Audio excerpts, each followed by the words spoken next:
Sa unang tingin, aakalain mong ligaw na damo lamang.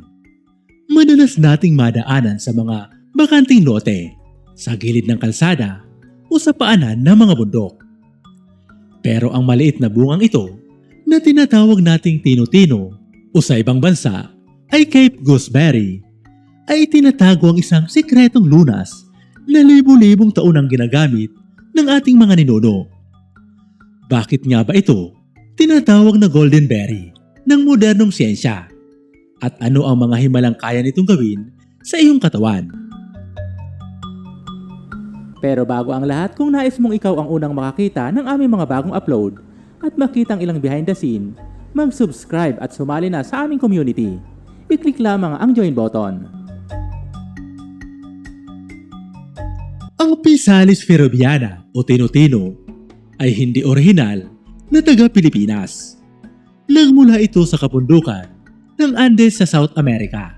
Noong panahon ng galleon trade, dinala ito sa iba't ibang panig ng mundo, kabilang na ang ating bansa. Dito sa atin, kilala ito sa maraming pangalan, tulad ng paputok, takla, o tino-tino. Ngunit sa kabila ng pagiging ligaw nito, isa pala itong nutritional powerhouse. Himayin natin ang 10 dahilan kung bakit dapat mo itong simulang hanapin sa inyong bakuran. Nagpapalakas ito ng immune system. Mayaman ang tino-tino sa vitamin C. Mas mataas pa ang taglay nitong vitamin C kumpara sa ibang karaniwang prutas. Kaya nakakatulong ito upang labanan ang ubo, sipon, at iba pang impeksyon. Proteksyon sa mata. Naglalaman ito ng mataas na antas ng vitamin A at lutein. Ang mga sangkap na ito ay mahalaga upang mapanatiling malinaw ang paningin at maiwasan ang mga sakit sa mata tulad ng katarata at macular degeneration.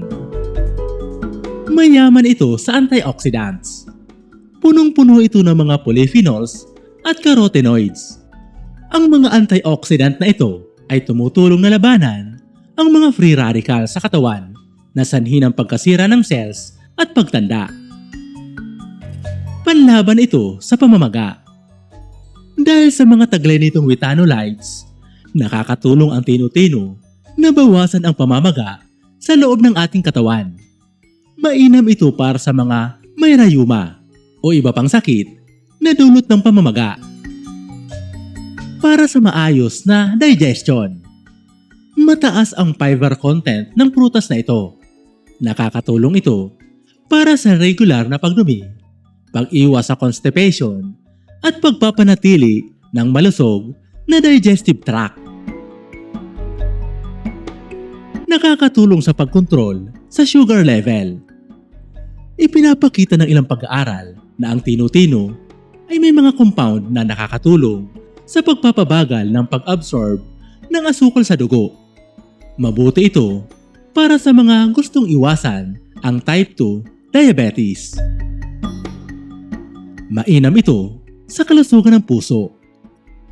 Naglalaman ito ng phytosterols na nakakatulong sa pagpapababa ng masamang kolesterol. Kapag mababa ang kolesterol, nababawasan ang panganib ng stroke at atake sa puso. Nagpapatibay ito ng mga buto.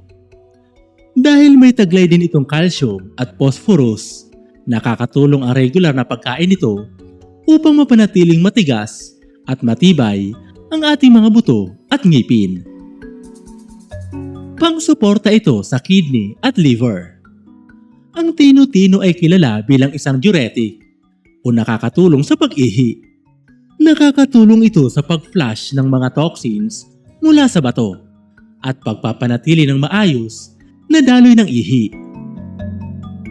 Pangtulong sa pag-iwas sa cancer. Dahil sa tindi ng antioxidant properties nito, ang tino-tino ay pinag-aaralan sa kakayahan nitong pigilan ang pagdami ng abnormal cells na maaring magdulot ng cancer. Ngunit teka, isang mahalagang paalala, hindi lahat ng tino-tino ay ligtas. Ang prutas na ito ay kabilang sa nightshade family.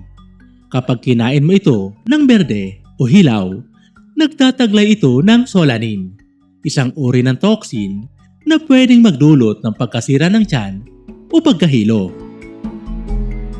Kainin lamang ito kapag ito ay kulay ginto o orange na. Ang kalusugan ay kayamanan, kaya dapat ay laging tama ang paraan. Upang makuha ang mga benepisyo ng tino-tino, maaring kainin ito ng fresh at raw. Pinakamainam ito para makuha ang vitamin C. Hugasan lang itong mabuti at kainin ng buo. Maaari din itong hiwain at hihalo sa vegetable salad o fruit salad para sa dagdag asin at tamis. Mainam din itong gawing smoothie para sa immunity booster. E-blend lamang ito hanggang maging smooth.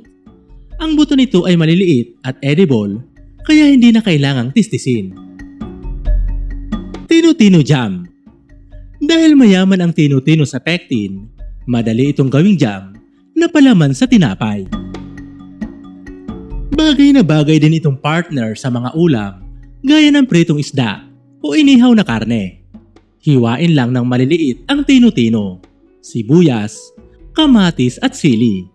Lagyan ng kaunting asin, asukal at suka at ready na itong pang-partner sa anumang ulam. Sino ang mag-aakala ng isang prutas na inaakala nating damo ay may ganito palang tindi na benepisyo? Kaya naman, sa susunod na makakita ka ng tino-tino, huwag mo lang itong tingnan. Pahalagahan mo ito.